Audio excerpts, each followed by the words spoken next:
भारत। मैं मदन लाल आजाद, संयोजक संस्थापक all India bike board taxi union, आज दिनांक 23 अप्रैल 2020 को आपके समक्ष प्रस्तुत हूं अलीगढ़ उत्तर प्रदेश से। जैसा कि आप सबको पता है कि 1 मई 2020 को all India bike board taxi union ने तमाम ठगी प्रकरणों के विरुद्ध एक राष्ट्रव्यापी आंदोलन का आह्वान किया था और हमें एक राष्ट्रव्यापी आंदोलन इन तमाम ठगों के खिलाफ करना था और सरकार से ये मांग करनी थी कि सरकार अनियमित जमा योजना पाबंदी कानून 2019 के रूल्स को नोटिफाइड करके अनियमित जमा योजना पाबंदी कानून 2019 के तहत देश भर में स्पेशल कोर्ट्स का गठन करे और इन तमाम स्कैम्स की जांच सीबीआई के हवाले हो और सीबीआई और स्पेशल कोर्ट 180 वर्किंग डेज के तहत इन मामलों का ट्रायल कंप्लीट करके तमाम विक्टिम्स का पैसा वापस कराए, दोगुना करके, जैसा कि इस कानून में प्रोविजन किया है हमारी पार्लियामेंट ने। अफसोस दोस्तों कि देश में लॉकडाउन होने के कारण हम 1 मई के आंदोलन को उस तरह से नहीं कर पाएंगे जैसा कि हमारी रूपरेखा थी, योजना थी। तो अब इसमें थोड़ा सा बदलाव करते हुए आप लोगों को अब करना ये है, चूंकि उम्मीद नहीं है कि 3 मई के बाद भी लॉकडाउन खुल जाएगा, इसलिए मैं आप सबसे ये अनुरोध करूंगा कि आप सब लोग एक पत्र लिखेंगे सुप्रीम कोर्ट के चीफ जस्टिस के नाम और उसमें उनसे ये मांग करेंगे कि सुप्रीम कोर्ट भारत सरकार को और सीबीआई को और सेबी को ये डायरेक्शन दे कि भारत सरकार अनियमित जमा योजना पाबंदी कानून 2019 के रूल्स को नोटिफाइड करे और स्पेशल कोर्ट्स का गठन करे और सीबीआई बाइक बोट स्कैम में, हेलो टैक्सी स्कैम में या अन्य जितने भी स्कैम्स हैं उनमें अनियमित जमा योजना पाबंदी कानून 2019 के तहत मुकदमा दर्ज करे और जितने भी ठग जेल में हैं उनको दिल्ली तिहाड़ जेल में शिफ्ट करे और जो ठग फरार चल रहे हैं करणपाल भूदेव जैसे उनको गिरफ्तार करे, उनको जेल के सींचों में कैद करे और तमाम पीड़ितों का पैसा 180 कार्य दिवसों के अंदर उन्हें दोगुना करके वापस दिलाए। और ये काम सेंट्रल गवर्नमेंट सेबी के मार्फत कराए ताकि तमाम लोगों को उनकी मेहनत की कमाई जल्दी से जल्दी वापस मिल सके। आप लोगों को पत्र में यही मोटी मोटी बातें लिखनी हैं और लाखों पत्र सुप्रीम कोर्ट के चीफ जस्टिस के नाम भेजने हैं। आप सबको पता है कि बाइक बोर्ड टैक्सी स्कैम में हमारे 2 लाख से ज्यादा सैनिक भाई पीड़ित हैं और वो सड़कों पर नहीं आ सकते, जो पुलिस की नौकरी में हैं, जो अर्धसैनिक बलों की सेवाओं में हैं, जो सेना की सेवा में हैं, जो जुडिशरी में सेवारत हैं।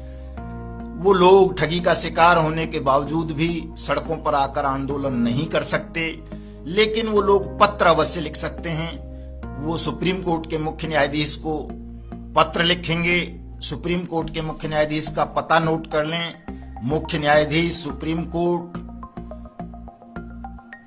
तिलक मार्ग, नई दिल्ली 1, ये एड्रेस है। इसी एड्रेस पर आपको अपना पत्र भेजना है और अपनी समझ से जो भी आपकी समझ में आता है वो पत्र भेज देना है अनियमित जमा योजना पाबंदी कानून 2019 के इम्प्लीमेंटेशन के लिए, अपने पैसे की रिकवरी के लिए। आप सबको पता है कि all India bike board taxi union bike boat scam को लेकर के सुप्रीम कोर्ट में गई थी, जिस पर 14 फरवरी को सुप्रीम कोर्ट ने सुनवाई करते हुए हमें दिल्ली हाई कोर्ट जाने का निर्देश दिया था। हम इस प्रकरण को लेकर दिल्ली हाई कोर्ट गए हैं, जिसमें 2 मार्च को दिल्ली हाई कोर्ट ने भारत सरकार, यूपी सरकार, सेबी, वित्त मंत्रालय, कंपनी कार्य मंत्रालय और ठग कंपनियों को एफिडेविट के साथ रिप्लाई करने का आदेश दिया है और इस प्रकरण पर अगस्त में सुनवाई होनी है। निश्चित रूप से हाई कोर्ट आप लोगों के पक्ष में आदेश पारित करेगा, आपका पैसा वापस दिलाएगा। अगर ठग या सरकार हाई कोर्ट के फैसले को सुप्रीम कोर्ट में चुनौती देंगे तो हम सुप्रीम कोर्ट में भी लड़ेंगे और आपका पैसा आपको वापस दिलाएंगे। आप लोगों को तनाव लेने की, घबराने की आवश्यकता नहीं है। जितने भी हमारे ठगी पीड़ित भाई बहन हैं वो सब ये कष्ट करें, क्योंकि ठगों के दलाल ठगों को जेलों से बाहर लाने के लिए तरह तरह के षड्यंत्र रच रहे हैं, अफवाहें फैला रहे हैं। आपको इन दलालों की किसी भी बात में नहीं आना है।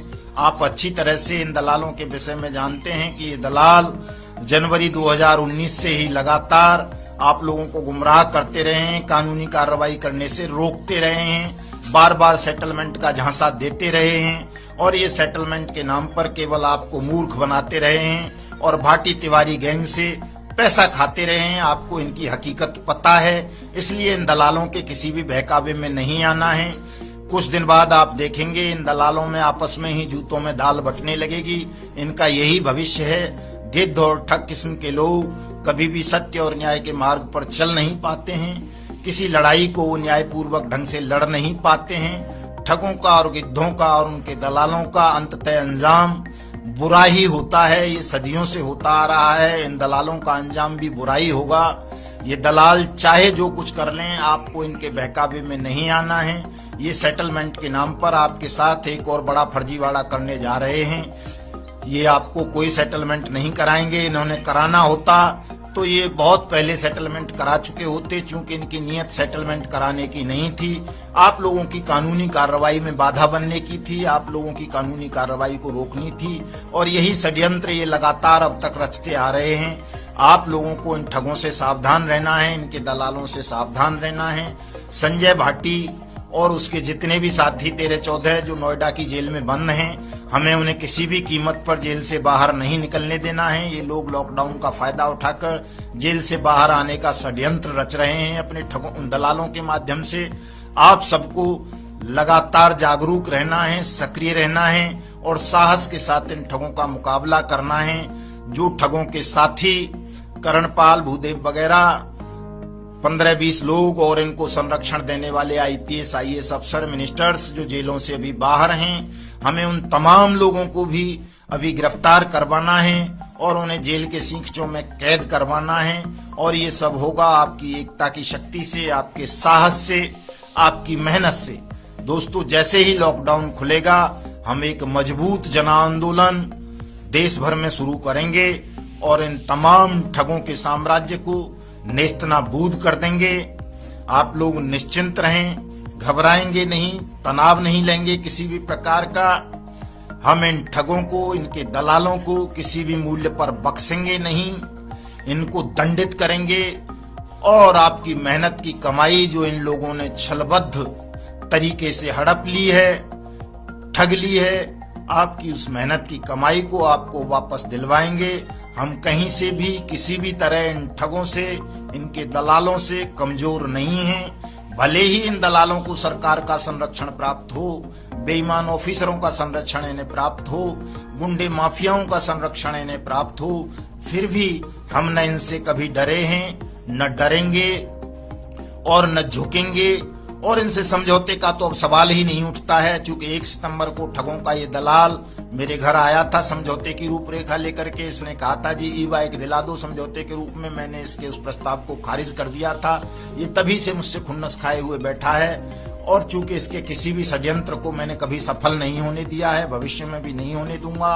अब ये जो बार बार प्रिंसिपल अमाउंट रट रहा है और फर्जी कागजात लेकर के घूम रहा है कि इस पे भाटी के साइन कराऊंगा, उसके साइन कराऊंगा, मैं आपको बताना चाहता हूं कि भाटी की कोई भी कानूनी मान्यता उसके किसी भी सिग्नेचर की नहीं है, क्योंकि वो पहले ही अपनी जो एंटीसिपेटरी बेल मूव उसने की है दिल्ली उत्तर प्रदेश हाई कोर्ट में, इलाहाबाद में, उसमें उसने ये कहा है कि मैं तो साहब इस्तीफा दे चुका था, मेरा इस कंपनी से कोई लेना देना नहीं है, मैंने किसी के साथ कोई ठगी नहीं की है। इसलिए भाटी के सिग्नेचर्स का कोई कानूनी मान्यता नहीं है। अब मान्यता है तो केवल और केवल सेबी की है। सेबी इन तमाम ठगों की चल अचल संपत्ति को सीज करेगा, नीलाम करेगा और आपका पैसा आपको वापस दिलाएगा। हमारी लड़ाई अब central government, SEBI, UP government, ED, police और सीबीआई के साथ है। ये तमाम प्रवर्तन एजेंसीज इन ठगों पर शिकंजा कसें, इनकी संपत्तियों को नीलाम करें और हमारा पैसा हमें वापस दिलाएं। हमारी ये लड़ाई है। अब ठगों से ये जो ठगों के दलाल आपको पैसा दिलाने का झांसा दे रहे हैं, ये झूठ बोल रहे हैं। आपको इनके किसी भी बहकावे में नहीं आना है। अपनी शिकायत all India bike board taxi union को निरंतर भेजते रहना है। मेरा व्हाट्सएप नंबर नोट कर लें 7827581213। इस नंबर पर हमारे कैसा अध्यक्ष सुमन जी के नंबर पर, हमारे अध्यक्ष जी आजाद सिंह शेखावत जी के नंबर पर, अन्य साथियों के नंबर पर आप अपनी शिकायत भेजते रहेंगे ताकि हम आपका क्लेम सेबी, सुप्रीम कोर्ट और ऑनरेबल दिल्ली हाई कोर्ट के समक्ष प्रस्तुत करके आप सबको आपकी डूबी हुई रकम वापस दिला सके, मैं ब्याज और मैं जुर्माने के। दोस्तों, मैं पुनः आप सबसे अपील करूंगा कि आप सब एक एक पत्र मुख्य न्यायाधीश सुप्रीम कोर्ट को अवश्य लिखें ताकि वो इस मामले को गंभीरता से लें और इसका स्पीडी ट्रायल कराएं और जल्द से जल्द आपका पैसा वापस मिले। जय हिंद, जय भारत।